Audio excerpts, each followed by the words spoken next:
Be free and fly.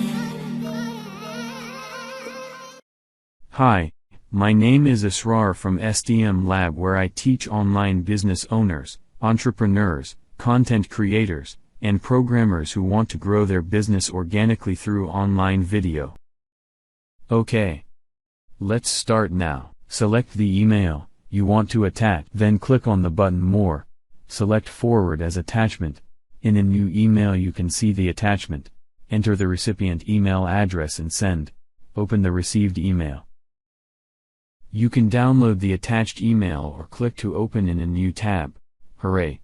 You have learned a new skill. That's it for this video.